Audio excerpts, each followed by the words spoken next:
With McKee, West Rucker here inside of Thompson-Boling Arena at Food City Center following Tennessee's big win over Auburn, 92-84. And what more can you say about Dalton Knecht after that performance? I mean, I've said this. Some people have been a little upset. They think I was too nice to Auburn tonight. But, like, Auburn came in here and played about as well as anybody's played in this building as an opponent all season long.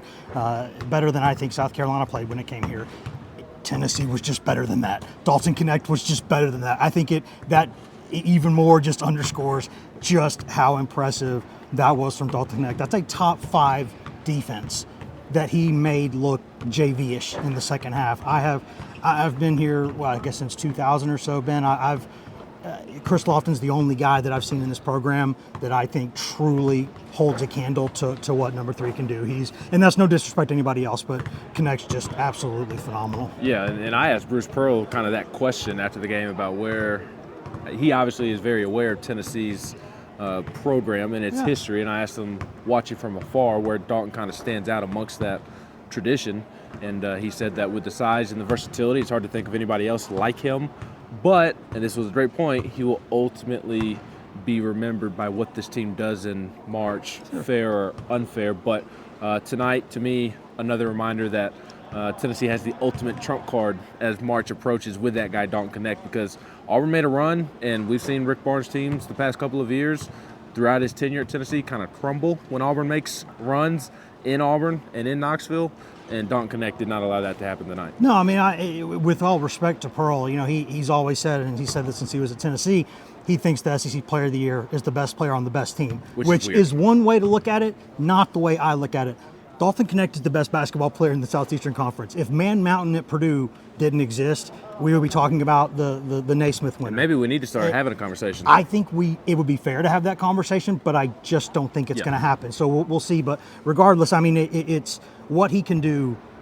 27 points, I think, in the second half, and he only had 2 of those in the first 8 minutes. He just went off. Auburn went into zone mysteriously for one possession a couple times there, and he hit the 3 and he got going, and it was just like, get out of the way. I mean, Tennessee's got one of the best point guards in the country, but there's times where it's just give it to 3 and get out of his way. I mean, he is a force. A 3-level scorer, can handle the ball, can shoot over you, can dunk over you. I joked earlier, I think he's down by the creek walking on water, like in Tombstone. I mean, what can this kid not do? Yeah, that's true. Now, I can confirm he is somewhere back behind us walking around. I saw him before we pressed record. But Dalton Knecht was Dalton Knecht. Let's go ahead and give him SEC Player of the Year honors. Let's open up the conversation about National Player of the Year honors, especially maybe with what he is able to do these next 3 games. Aside from that, the other thing that stood out to me before we get out of here is the rebounding. Another game in which Tennessee wins the rebounding battle. That's been a big topic of conversation for Rick Barnes of late. And here's another game in which they've won the rebounding battle. They've been very physical.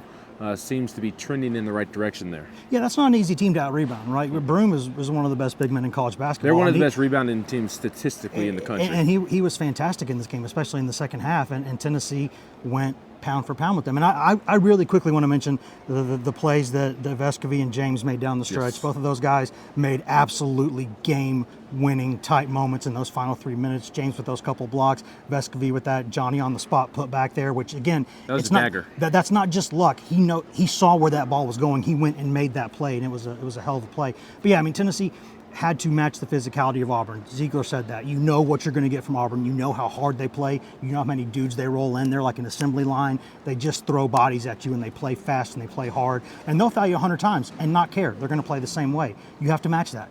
Tennessee matched it and then some.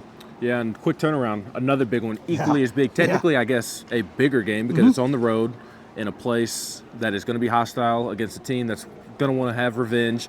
And I don't know what the score is on Alabama Ole Miss as we sit here speaking. They were, I think, up by 5 before we press record. I assume that Alabama will win, and Tennessee and Alabama will be tied for first in the SEC going into Saturday. A big, huge basketball game on a quick turnaround. I guess the good news for Tennessee is that Alabama also playing on Wednesday night. Yeah, I mean, this was an absolutely brutally, physically tough basketball game. And now it was just the first of 4, man. They got 4 in these next 2 weeks. We knew this. We saw this schedule, and we saw what was coming. And when you saw what kind of team South Carolina was going to be, you went, oh. So now there's no breaks in that final 2 weeks. I mean, listen, the optimistic thing is Tennessee goes 3-1 or 4-0 in this stretch. We might be talking about a number 1 seed in the NCAA tournament. These were both top 5 teams in KenPom, or top 6 going into this game. Big win. A number 7 team, I think, in KenPom going down there this weekend at Bama. I mean, that if they go on a run here and do what they can do, they could be number 1 seed in this tournament for the first time.